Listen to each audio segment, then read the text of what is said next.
your dreams, goals and desire, aspirations, it's good that you spend little more time on it and see, will this really mean something to you even after 25 years, 50 years? If you're in your deathbed, will it still mean something to you? You must look at it.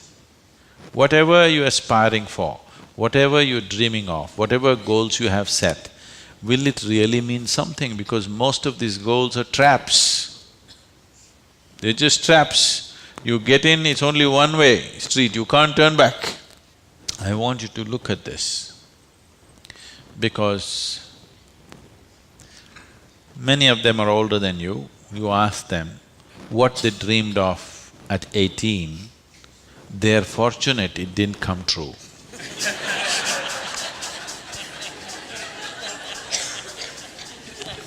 Yes or no? If everything that you desired and dreamed came true in your life, could you live with it?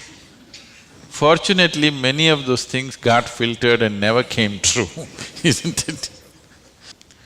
So, it will be very good if anybody of your age, if they want to decide and fix the goals of their life, it'll be very good if they take a break from all influence that's around them. Social influences, family influences, other influences, withdraw somewhere, that's why an ashram. Withdraw somewhere, sit down, meditate, bring yourself to a certain level of clarity and joy. When you're very happy and clear, you must decide. Not in desperation you set goals. Desperate goals that you set will mean a lot to you at that moment. Tomorrow morning you look, you don't know why you're tangled up with it. So, it'll be good. If you're fixing your life, it's best that you do it when you're very, very peaceful, happy and clear-headed, isn't it? Not influenced by anything around you, simply by yourself. Sit and decide what is it that you really want to become in your life. What is it that will be of enduring value for you, not for somebody else, for you. And you don't have to build a personality for that, you strive for that. The necessary persona will come. You must understand what a personality is. The word personality comes from the word persona. Persona means in Greek or in Latin, I'm sorry, is a mask. This is a mask that they used to use in old theaters. Now the same people will be playing many roles. Let's say Ramayana is happening. You have to play Rama's role also and Sita's role also and Lakshman's role also. For everything there's one mask. You hold this mask and speak like Rama, keep it down. Hold this mask and speak like Sita, keep it down. Hold this and speak like Hanuman and keep it down. This is how the plays were done. So it is those masks which were referred to as persona. So personality means you held a mask and mask got stuck to your face, you couldn't pull it out. That means you have a personality.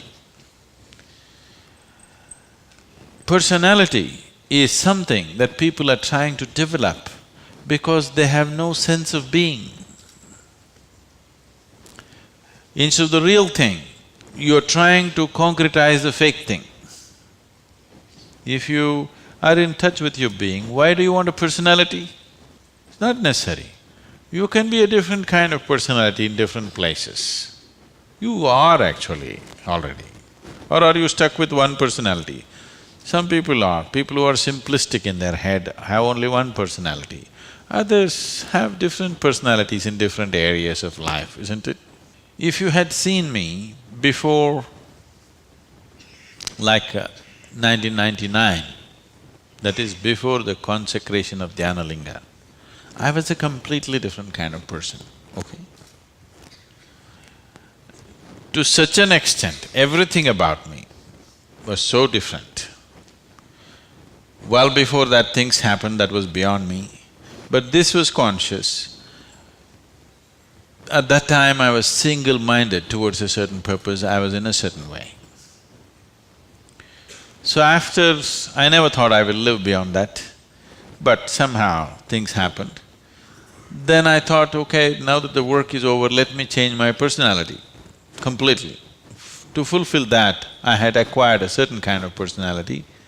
And now that it's over, I thought, let me change it. And I told people around me, see, I'm going to change my personality. Don't be shocked, I'm still the same guy. They said, no problem, this. I said, just hang on, because things will change. Everything about me will change, the way I operate will change, the way I speak will change, the way I dress will change, the way I do, everything will change. They said, no problem, we know you, we love you with this. I said, that's okay, hang on tight, because when things change, people fall off. Lot of people fell off because they couldn't believe. Where is that person that they knew? That person just evaporated, you know This is a new person, they can't identify with this new person. I told them and changed. In spite of that, they fell off, so many of them. So many of them who were very dear to me and very close to me, they fell away because I changed so dramatically. And I told them I'm going to change because one phase of work is over, now it's time to change my personality. The way I look, the way I dress, the way I speak, the very way I am, everything about me. I even changed what food I like. I changed my personality, so I thought I'll change my food also.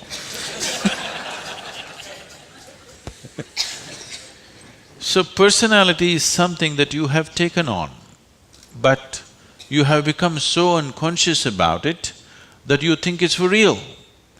You're asking how to develop, that means you're making it up, right? Another word for developing is making up, isn't it? You're making it up. Make it up whichever way is suitable for your kind of activity, but you must be able to keep it down. If it gets stuck to your face, then it becomes misery. Then all suffering will come to you. You can take on any kind of personality, but when you want to keep it down, you must be able to keep it down. There was a sage. He was so wise. People went to him and crowds gathered. Then the king went to him and the king saw such a wise man should be in his court. So he told the sage, you must come and become my chief minister, because a wise man like you shouldn't go waste sitting under a tree. You must be useful for the people. The sage said, see, that's fine, but I have a condition. You must give me a room in your palace where I will spend every day 1 hour. You should never peep into that room, you should never ask me what it's about, you should never break into it, nothing. This room should be left unexplored by yourself, your servants, your secret agents and everybody. King thought, that's not a problem. What's the problem with me? You want your room, why do I want to look into your room? Take it. Then whenever any important meeting is to come, this man who's sage, now who's become a minister, so he's wearing appropriate clothes for the palace, but he goes in to this room and locks himself for 1 hour and comes out. A few months and years passed, but then after that king's curiosity, it even got us to Mars. He wants to know what the hell is he doing inside. So rumors started all around, oh, he's doing something, he's got somebody inside, maybe he's an enemy agent, he suddenly landed here, what is he doing there, what is he doing there?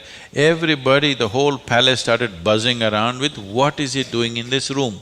Everybody wants to see what's in the room, but it's always locked, he goes in, spends time there and comes out.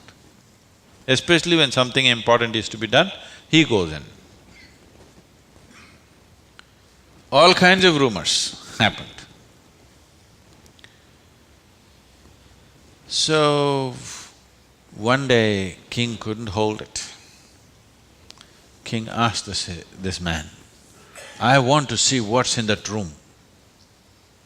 He said, "Well, there's a promise you've given me.